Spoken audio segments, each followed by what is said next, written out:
I thought I'd come out here today before I go out to the woods and do a few things. We're going to have some people coming over, and we're going to do a camping trip out in our woods, actually. And I'd like to start building on a new type of shelter I've never built before with a fire inside. But before I do that, I really have been wanting to talk about what I learned and what I would do differently when I did the sand video experiment. I've got some notes here, so forgive me if I'm looking down a lot.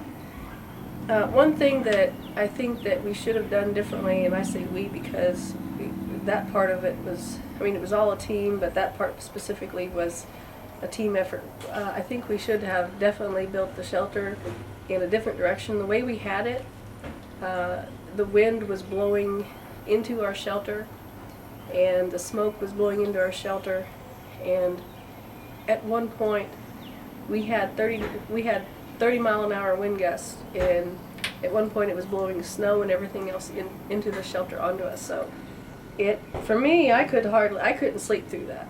And basically it was 3 days, 2.5 days basically with almost no sleep.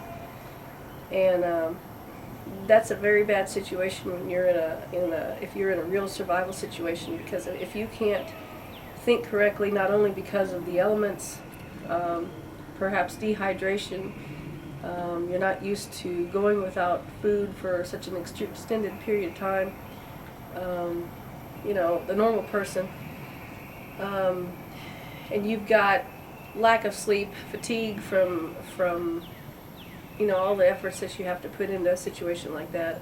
All those factors combine to make things very difficult, and you don't think the same. You don't think about doing things that you normally would do if you were warm and well rested, well fed.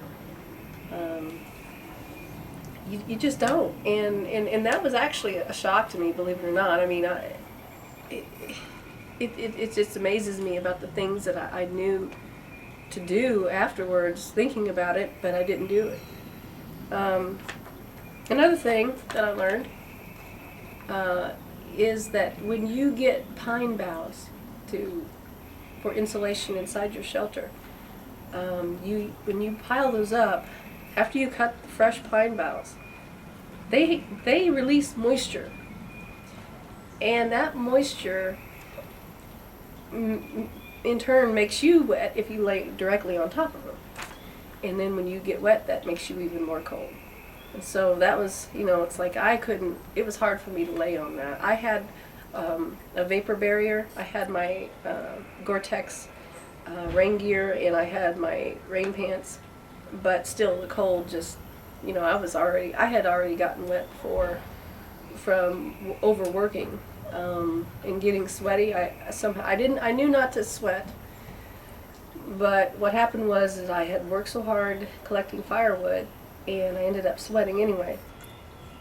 And by the time I got dry, it was too late. It was already cold.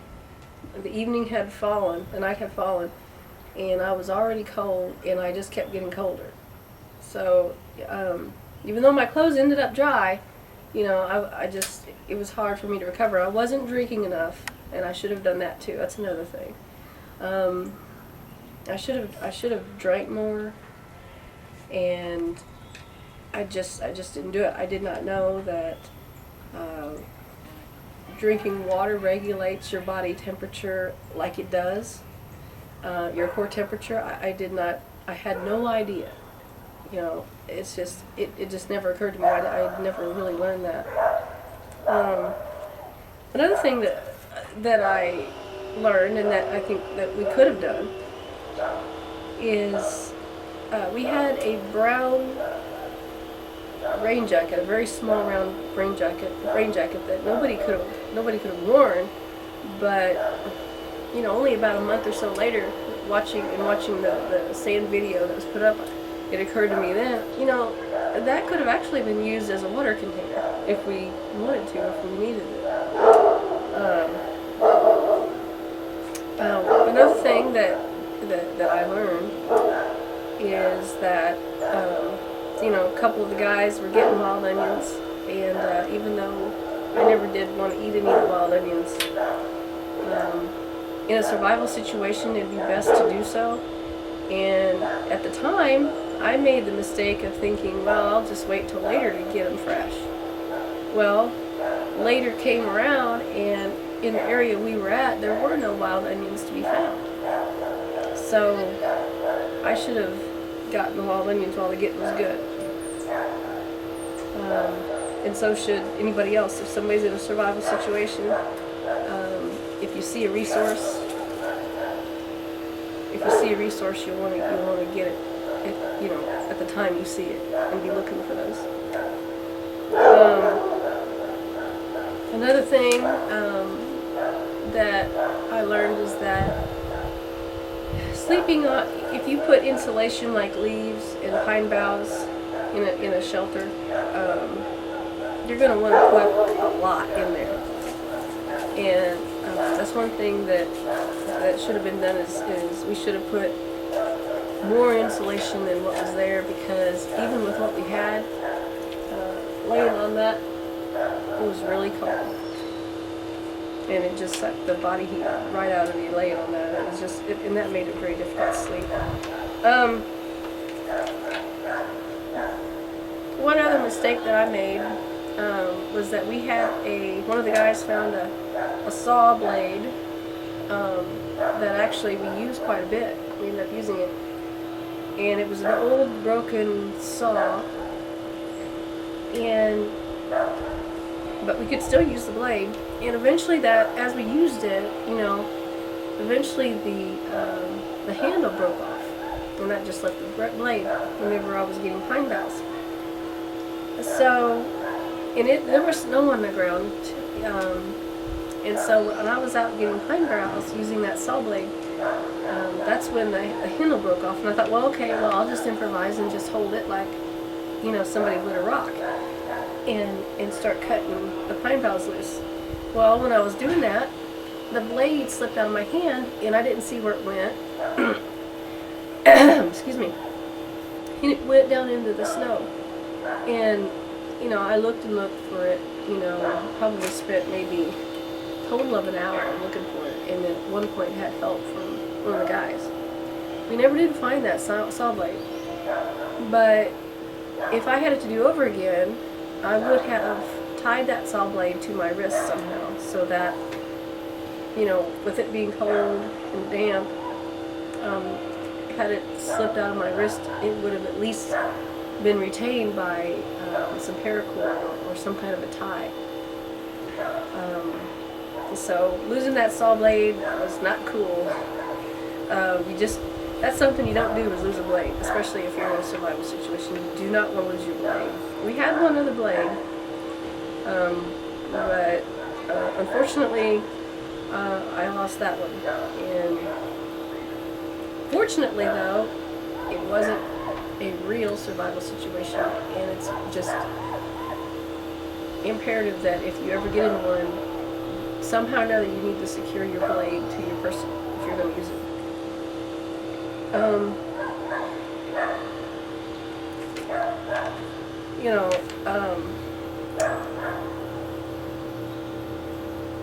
There are two more things that I want to mention. One of them is that with the shelter we made, it was a lean-to. It was a pretty good lean-to, but it was a little too big. And really the pitch of the roof was a bit too high. And of course it was facing the absolute worst possible direction it could be facing. But we started correcting as much as we could as we went along by enclosing it more. And if it was going to be that cold, if I had it to do over again, I think we would have built it more enclosed the first time to help keep out some of that cold and wind and snow. And it also helped so that the smoke wouldn't come in and smother us and give us smoke inhalation. So, and the last thing I want to talk about is that I learned that if you're going to have a decent sized fire. I learned that you need the small sticks to keep the big stuff going. I didn't have any idea. I've made fires before, but I didn't know that you had to have small stuff to keep the big stuff going like that. And it's good that we were able to get the small stuff and that we had it, but we started getting pretty slim on the small stuff the first night, so we kind of lucked out on that deal. But having to do it over again would have collected a lot more small stuff than we did the first time. So anyway, I want to thank the Canterburys for what they do and for allowing me to participate in such, something like that. It was an honor. It really was. And every one of them, the volunteers that I was with and the instructors, Tony Daniel, Jeremy Janey, Iris, all of them were great. They were all just great, good people. Can't say enough good things about them.